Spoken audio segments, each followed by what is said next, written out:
Good morning વિદ્યાર્થી મિત્રો.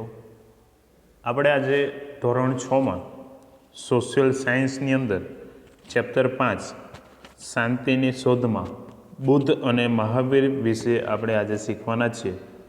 આ ટૉપિક શરૂ કરતાં પહેલાં મારે તમને બધાને એક સૂચના આપવાની છે કે દરેક વિદ્યાર્થીએ આનું હોમવર્ક હમણાં નથી કરવાનું. આનું હોમવર્ક આ પાઠ જ્યારે પૂર્ણ થશે ત્યારે હું તમને એ સ્વાધ્યાય લખવા માટે આપીશ. ત્યારે તમારે એ સ્વાધ્યાય સામાજિક વિજ્ઞાનની એક નોટબુક બનાવવાની રહેશે અને એ નોટબુકની અંદર તમારે એનું લેસન કરવાનું રહેશે.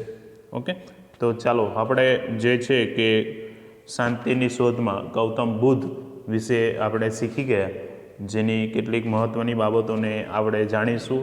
ત્યારબાદ આજે આપણે નવો ટૉપિક મહાવીર સ્વામી વિશે આપણે આજે શીખવાના છીએ. તો આપણે શરૂઆત કરીએ. જે વસ્તુ શીખી ગયા છે એમાંની કેટલીક અગત્યની બાબતોને આપણે ફરીથી યાદ કરી લઈએ. તો ગૌતમ બુદ્ધની વાત કરશું તો ગૌતમ બુદ્ધ વિશે માહિતી આપણને જાતક કથાઓ અને બૌદ્ધ ગ્રંથોમાંથી મળી રહે છે, જેમાં પણ ત્રિપિટક એટલે કે એના 3 પ્રકાર પડે છે. એક તો સૂત પિટક, વિનય પિટક અને અભિધમ્મ પિટક. આ એની અંદરથી ગૌતમ બુદ્ધને લગતી ઘણી બધી માહિતી એના દ્વારા આપણને ખબર પડે છે. અને 550 જેટલી જાતક કથાઓ પણ જે આ બુદ્ધના જન્મ સાથે સંકળાયેલી જોવા મળે છે. તો એના પછીની વાત કરશું તો હિમાલય ક્ષેત્ર તરફથી નેપાળની તરાઈમાં કપિલ વસ્તુ નામનું રાજ્ય હતું, જેમાં કપિલ વસ્તુના ક્ષત્રિયો શાક્યો કહેવાતા હતા. તેનું ગણરાજ્ય હતું અને એ ગણરાજ્યના વડા એટલે કોણ? શુદ્ધોધન. એટલે શુદ્ધોધન એ પોતે જે રાજા હતા અને એની પત્ની એ મહાદેવી હતી. અને ગૌતમ બુદ્ધનો જન્મ ઈસવીસન પૂર્વે 566માં શુદ્ધોધન અને મહાદેવીના ઘરે થયો હતો. તેમનું બાળપણનું નામ એ સિદ્ધાર્થ હતું. એમની માતા બાળપણમાં જ જે છે કે સિદ્ધાર્થને થોડા દિવસ બાદ જ એમનું મૃત્યુ થઈ જાય છે. તો એમનું પાલન પોષણ ગૌતમી પ્રજાપતિએ કર્યું હતું. નાનપણથી જ સિદ્ધાર્થ શિક્ષણ અને જ્ઞાનદંડ ખૂબ જ આગળ પડતા હતા. એમના કપિલવસ્તુની બાજુમાં આલાર કલામ નામના એક સંતનો આશ્રમ હતો અને એ એમના ગુરુ પણ હતા. ત્યાં એ હંમેશા આશ્રમમાં જતા હતા. ત્યાં તેઓ ધ્યાન ધરતા હતા અને સિદ્ધાર્થની જ્ઞાન અને સમાધિની ચર્ચા કરતા રહેતા હોવાથી એમના પિતા હંમેશા એમનાથી ચિંતિત રહેતા હતા. એમને લાગતું હતું કે સિદ્ધાર્થ સંન્યાસી તો નહીં થઈ જાય ને, અને એના કારણે સિદ્ધાર્થના યુવા અવસ્થામાં જ લગ્ન કરી દેવામાં આવે છે. ત્યારે એમની પત્નીનું નામ યશોધરા હતું. પછી એમનો જે પુત્ર હોય છે એ એમના પુત્રનું નામ રાહુલ હતું. અને એમણે 30 વર્ષની ઉંમરે જ્ઞાન પ્રાપ્તિ અને સત્યની શોધ માટે પોતે જે છે કે રાજ પરિવાર અને રાજ્યનો ત્યાગ કરી જે છે કે એ પોતે સંન્યાસી બનવાનું નક્કી કરે છે. એક રાત્રે પોતે સારથી છન્ન અને પોતાના પ્રિય ઘોડા કંઠકને લઈને રાજ્ય બહાર આવેલા નદી કિનારે ગયા. ત્યાં પોતાના રાજવીને પોશાકનો ત્યાગ કરીને છન્નને પોતાના તમામ આભૂષણો આપી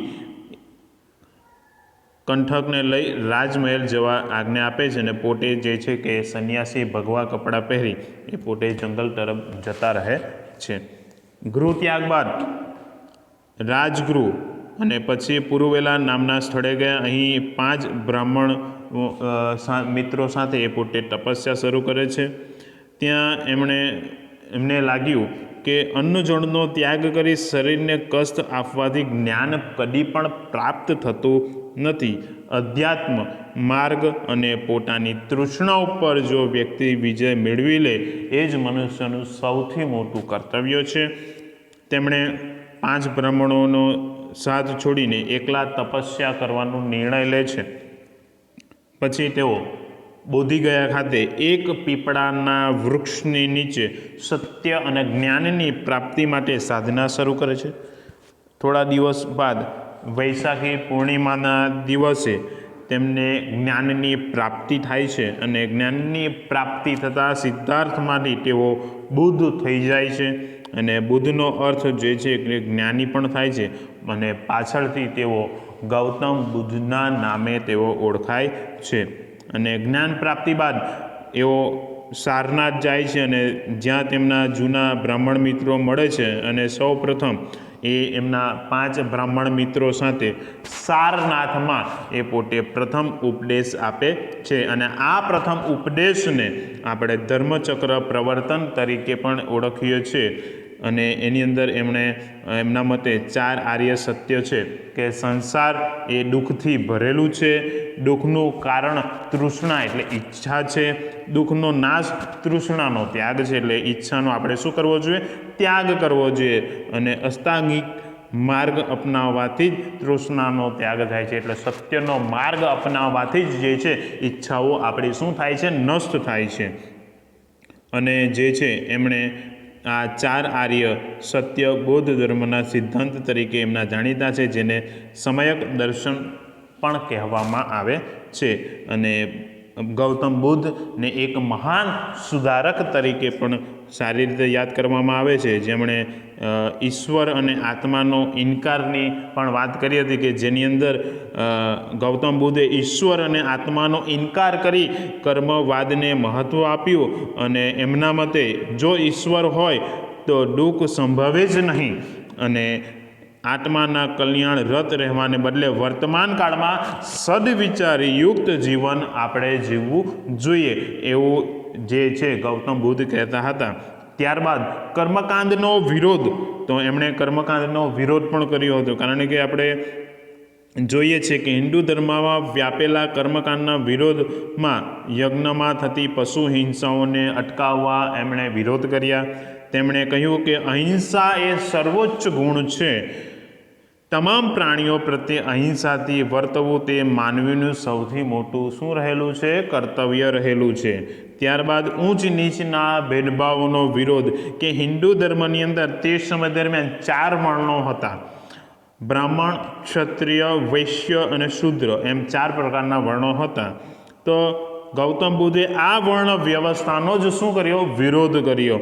તેમણે કહ્યું કે મનુષ્ય ઉચ્ચ કુટુંબમાં જન્મ લેવાથી મહાન કદી પણ બનતો નથી પણ એ પોતાના વિચારો, કર્મો અને સત્ય અને અહિંસાના પાલનથી જ પોતે મહાન બની શકે છે. તેમણે સમાજમાં જે વ્યાપેલી ઊંચ નીચના ભેદભાવનો એમણે ઉગ્ર વિરોધ કર્યો. ત્યારબાદ સ્ત્રીઓને મહત્ત્વ, તો ગૌતમ બુદ્ધે માનવ ધર્મમાં પુરુષને જેટલું મહત્ત્વ આપ્યું છે એટલું સ્ત્રીઓને પણ મહત્ત્વ આપ્યું. તેમણે કહ્યું કે નિર્વાણ માર્ગમાં માત્ર પુરુષ જ નહીં પણ સ્ત્રીઓ પણ સાધના અને કર્તવ્યથી પોતે નિર્વાણ એટલે કે મોક્ષ પ્રાપ્ત કરી શકે છે.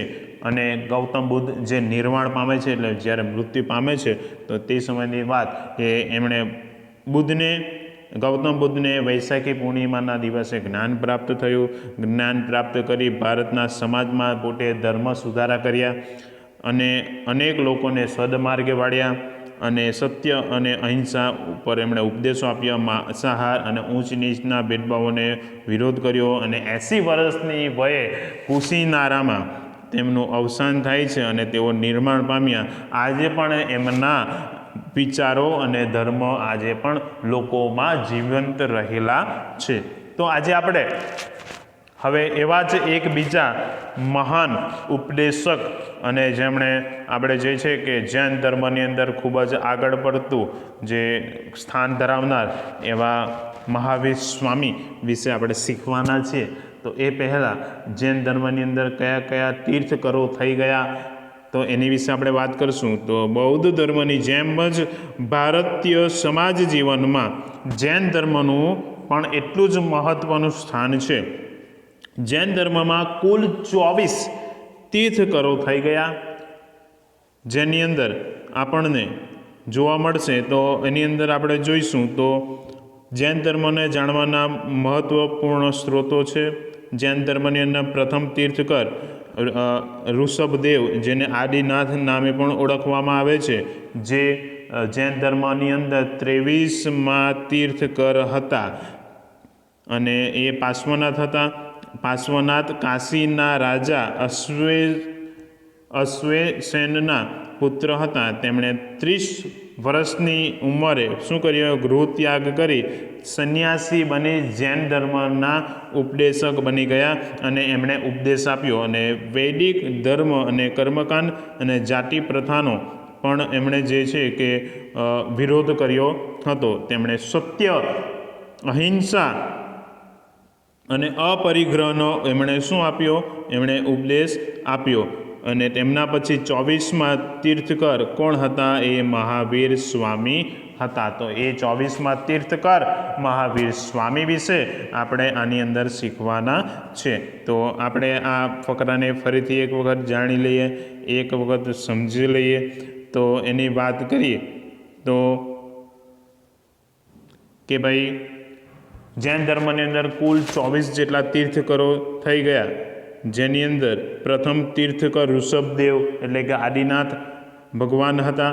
23મા તીર્થકર પાર્શ્વનાથ હતા. એ પાર્શ્વનાથ એ રાજા અશ્વસેનના પુત્ર હતા. તેમણે 30 વર્ષની ઉંમરે ગૃહત્યાગ કરી સંન્યાસ લઈ જૈન ધર્મનો ઉપદેશ આપ્યો. જેમણે વૈદિક ધર્મ, કર્મકાંડ, જાતિ પ્રથાનો શું કર્યો? વિરોધ કર્યો. અને સત્ય, અહિંસા અને અપરિગ્રહ ઉપર એમણે ઉપદેશો આપ્યા હતા. અને 24મા જે તીર્થકર થઈ ગયા એ કોણ? મહાવીર સ્વામી હતા. તો આપણે મહાવીર સ્વામીના પ્રારંભિક જીવન વિશે આપણે આજે વાત કરીશું. તો એની અંદર તો મહાવીર સ્વામીની અંદર વાત કરીએ તો વજીજ સંઘ એક ગણરાજ્ય કુંદગ્રામ જ્ઞાતુ ક્ષત્રિય વંશમાં મહાવીર સ્વામીનો જન્મ થયો હતો. તો તે સમય દરમિયાન જનપદો હતા, જે જનપદોની અંદર મહાજનપદો પણ હતા. તો એ સમય દરમિયાન સૌથી શક્તિશાળી જો કોઈ મહાજનપદ હતું તો એ મગધ હતું. એ મગધ સૌથી શક્તિશાળી એક મહાજનપદ હતું. એવી જ રીતના વજીજ સંઘ એ એક ગણરાજ્ય હતું.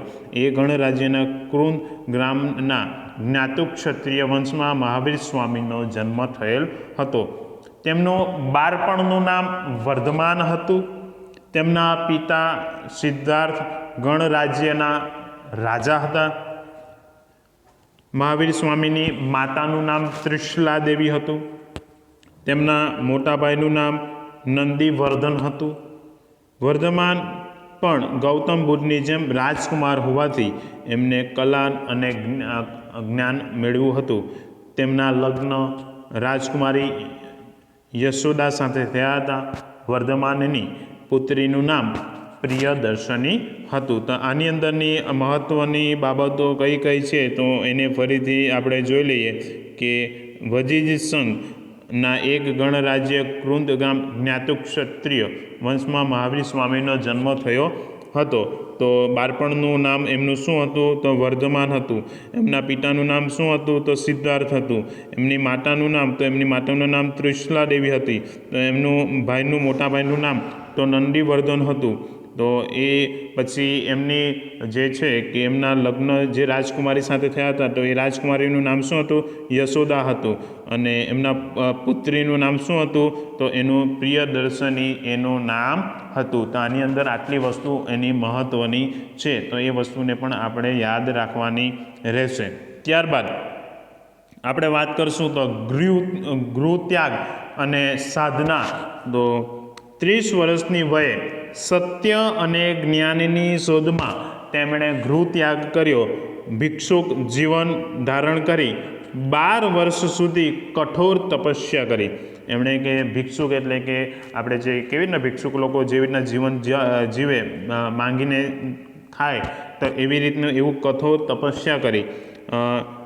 રુજપાલિક નદીના કિનારે તેમણે સર્વોચ્ચ જ્ઞાન એટલે કે કેવલ જ્ઞાન પ્રાપ્ત થયું અને પોતાના મન અને ઇન્દ્રિયો ઉપર વિજય પ્રાપ્ત કર્યો હોવાથી તેમને જીન પણ કહેવાયા.